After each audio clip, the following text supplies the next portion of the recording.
Honour Bangladesh honour 200 series launch কইরা 300 নাই করে দিছে, আবার শক্তভাবে মার্কেটে ফিরে আসছে তাদের অনার 400 অ্যান্ড 400 প্রো ফোনগুলো নিয়ে। সব কিছু শেষে দাম নিয়ে কিছুটা সমালোচনার মুখেই। যাই হোক, আজকে আমাদের কাছে আছে অনার 400। দেশে এটার মাত্র একটা ভেরিয়েন্টই পাওয়া যায়, 12GB 512GB, আর দাম একটু পরে বলতেছি। আসসালামু আলাইকুম, কেমন আছেন সবাই? ওকে, দিস ইজ দ্য অনার 400। ডিজাইনটা কিন্তু অনার এবার বেশ জোস করছে, সেটা অনার 400 বলেন এবং 400 প্রো বলেন। 400-এর পিছনের সাইডটা পুরা গ্লাসের ম্যাট্রিক ফিনিশ করা, যার জন্য ফিনিশিংটা অনেক স্মুথ লাগে। আর পিছনের দিকে দুইটা ক্যামেরা দিছে। ক্যামেরার ডিজাইনটা কিন্তু একেবারে ইউনিক, আগে মনে হয় না কোনো ফোন দেখছেন এটা। সাইড ফ্রেমটা যতদূর মনে হয় 400-এ প্লাস্টিকই ব্যবহার করা হয়েছে। ফোনটা পুরোপুরি বক্সি শেপের, যার জন্য অনেকটা কম্প্যাক্ট মনে হয়। সামনের দিকে আসলে তো পুরোই জুস, সিমেট্রিক্যাল বেজেল, একেবারে রাউন্ডেড কর্নার করা, যার জন্য সামনের দিকে দেখতে অনেক সুন্দর লাগে। এখানে 1.5K রেজুলেশনের একটা ডিসপ্লে দিছে, যেটায় থাকছে ভাই 5000 নিটসের পিক ব্রাইটনেস। আর দামের কথা ভাই, অফিসিয়ালি 12GB 512GB একটা ভেরিয়েন্টে রিলিজ করছে 60,000 টাকায়। এখন এই ফোনটা মার্কেটে পাবেন না, কারণ প্রি বুকিং চলতেছে। আর প্রি বুক করার সাথে সাথে কিন্তু বেশ কিছু গিফট পাবেন। এখন যদি আপনারা অনার 400 সিরিজ এক্সপিরিয়েন্স করতে চান, তাহলে বরিশালের ব্রাঞ্চ আপনারা ভিজিট করতে পারেন। বরিশাল সদর রোড কাকলি মোড়ের ডাইনে বাই তাকালেই তাদের অফিসিয়াল স্টোরটা পাই যাবেন, নাম্বার ডিসক্রিপশন বক্সে আছে। আর স্পেশালি ধন্যবাদ জানাচ্ছি হাসান ভাইকে, যার থ্রুতে আজকের ভিডিওটা আমরা করতে পারতেছি। যাই হোক, ব্যাক টু দ্য অনার 400। আপনারা যদি এই অফিসিয়াল অনার 400 ফোনটার কম্পেয়ার করেন আনঅফিসিয়াল মার্কেটে, তাহলে ভাই ভিডিওটা আপনারা স্কিপ করতে পারেন। কারণ অফিসিয়াল আনঅফিসিয়াল দুইটার ভিতরে ভাই ডিফারেন্স আকাশ পাতাল। এইটার ভাই এখন বুঝাইতে পারতেছি না। এটা পুরনো অনেক ভিডিওতে আলোচনা করছি ভাই, আর বারবার করতে চাই না। অফিসিয়াল আনঅফিসিয়াল দুই জগতের আরও একবার বলে নিয়েছি। ওকে, অনার কিন্তু এবার এআই দিয়ে অন্য ব্র্যান্ডগুলারে পুরোপুরি ঘুরে দিতেছে। এই যেমন ইমেজ টু ভিডিও, জাস্ট আপনারা গ্যালারির ক্রিয়েট অপশনে আসবেন, এরপরে উপরে দেখবেন ইমেজ টু ভিডিও, এটার উপরে ট্যাপ করবেন, দেন গ্যালারি থেকে যে কোনো একটা ছবি নেবেন, পরে স্টার্টে চাপ দিয়ে ঘুমাই পারবেন।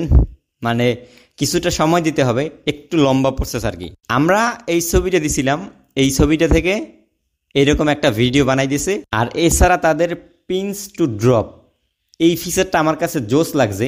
নাও move to the specification, but তার আগে প্লিজ ক্যামেরা।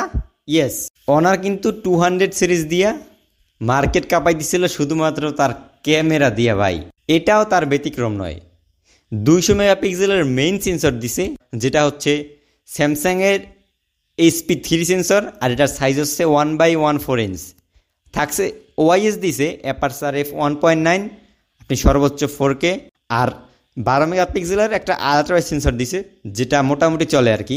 তবে এবার অনার বেস মডেলে অনার 400-এ তারা টেলিফটো লেন্সটা দেয় আর কি। দামটা কিন্তু অফিসিয়াল মার্কেট হিসেবে যদি টেলিফটোটা থাকতো না ভাই, সেক্ষেত্রে বেটারের চেয়েও বেটার হতো। মেইন ক্যামেরাতে আপনার 3-4টে ফোকাল লেন্থ আছে, 1x 2x 4x, যেগুলো ডিজিটালি ক্রপ করে, এই জন্য ডিটেলস অবশ্যই কিছুটা কম পাবেন। আর 1080p 30fps যদি ভিডিও করেন, সেক্ষেত্রে মেইন ক্যামেরা, আলট্রাওয়াইড ক্যামেরা এবং ফ্রন্ট ফেসিং ক্যামেরা তিনটেতেই শিফটিং করতে পারবেন। চলে আর কি, আহামরি ভালো না খারাপও না, কিছুটা ল্যাগ হ্যাং মারে, এরপরে দৌড় দেয়। যাক, ফিচারটা কিন্তু ভালো করছে। আর 50 মেগাপিক্সেলের ফ্রন্ট ফেসিং ক্যামেরা থাকছে, যেখানে 4K আউটপুট পাবেন। তো এই মোটমাট 3টা লেন্সের কিছু পিকচার্স আমি যতগুলো তুলতে পারছি তাদের ব্র্যান্ড শপে, ওইগুলো আপনাদের দেখাই দিতেছি। গান শোনেন আর মিউজিক দেখেন।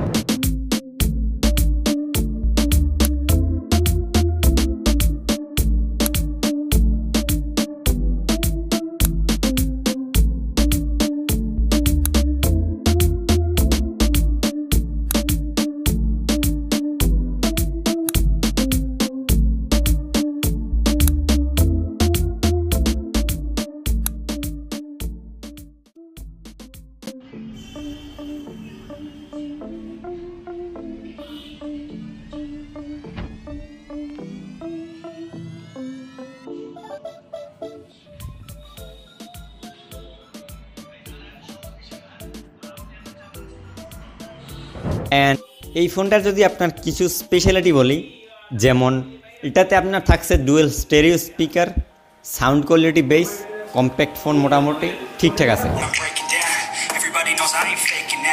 Everybody knows my heart's faking now. Yeah, she hates me now. I made mistakes, but now I don't ever wanna be alone. I don't really ever feel at home. On my own, in the zone. That's the only way I know. Feeling low, not to blow. Here I never let the doubt creep in. Gotta pop a couple more aspirin. I don't think I'll ever let you in. Easier to break it off best friends. Haptic কোয়ালিটিটা ওরা এবার ভালো করছে, একটু premium আছে, like টাক টাক টাক এরকম করে, এক্সপিরিয়েন্স ভালো দিবে আপনাদের। কল রেকর্ডিংয়ের সাপোর্ট নাই, চাইনিজ ফোন থাকলে ভালো হতো। তবে এই ফোনটাতে 6 বছরের মেজর ওএস আপডেট পাবেন, যেটা উইদাউট স্যামসাংয়ে অনারই প্রথম দিতে আছে। আর তাদের ম্যাজিক ওএস বর্তমানে 9.0 চলতেছে, যেটা কিন্তু অন্য অন্য চাইনিজ ব্র্যান্ডের চেয়ে কিছুটা ভালো। আপনারা প্লে স্টোরে অ্যাভেলেবেল পাবেন। এরপরে স্মুথনেস, ইউআই, ক্লিয়ারিটি, মোটামুটি সব কিছুই অনার এবার ভালো করছে। এখন সব কিছু মিলাইয়া মোটামুটি একটা ভালো প্যাকেজ, বাট খেলাটা গিয়ে যাবে লং টার্ম ইউজেসে অথবা লং টার্ম রিভিউতে।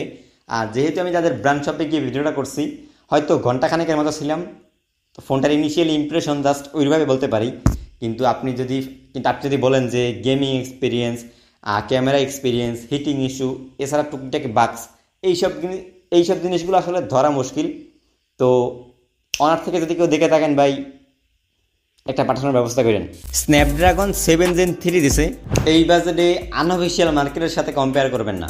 12 GB র্যাম আছে, বাট অনেক কষ্টে খোঁজাখুঁজির পর পাইছি গিয়া LPDDR4, not LPDDR4X, 512 GB UFS 3.1 এর স্টোরেজ। ভাই দেখছেন ওনারা আসলে কামনা করছে কি, অফিসিয়াল মার্কেটের দাম রাখছে 60,000, 512 GB।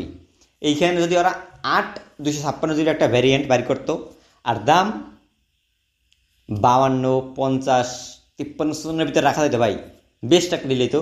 আর অনার দেখবেন গিয়ে ভাই সবসময় 512 GB একটা ভ্যারিয়েন্ট বাড়ি করে, কোনো মানেই হয় না ভাই ওটা আর কি।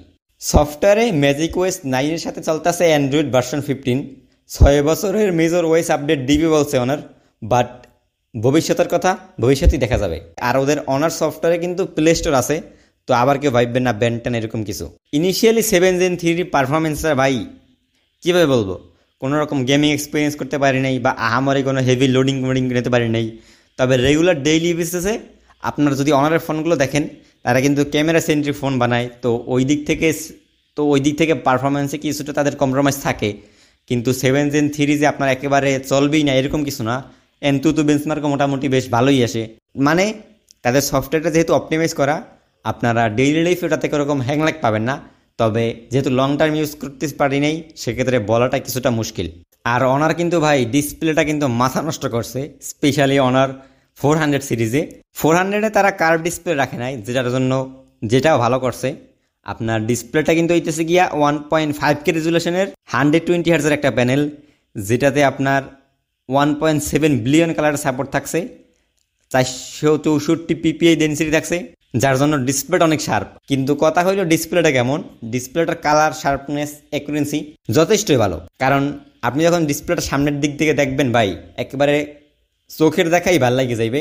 এর আর একটা কারণ হইতেছে গিয়ে তারা কিন্তু বেজেলটা অনেক সিমেট্রিক্যাল রাখছে, আর কর্নারগুলো অনেক রাউন্ডেড করে দিছে। তো রাউন্ডেড যেহেতু করে ফেলাইছে, আর ডিসপ্লের বেজেলটা সিমেট্রিক্যাল, এই জন্য জিনিসটা না আসলে অনেক আইকেসি। তবে ডিসপ্লেতে কোনো প্রোটেকশন দিছে নাকি এইটা শিওর বলতে পারতেছি না। আর লাস্টলি ওরা এইটায় 6000 mAh এর সিলিকন কার্বন ব্যাটারি দিছে, মোটামুটি ছোটোখাটো একটা ফোনেও 80 ওয়াটের charger. Okay, this is the first impression of my honour 400। যতটুকু এক্সপিরিয়েন্স করতে পারছি আপনাদের সাথে শেয়ার করলাম, not like a review, buying decision, এরকম কিছুই না। জাস্ট আপনাদের সামনে একটু শোকেস করলাম, স্পেসিফিকেশন বললাম, এতটুকুই।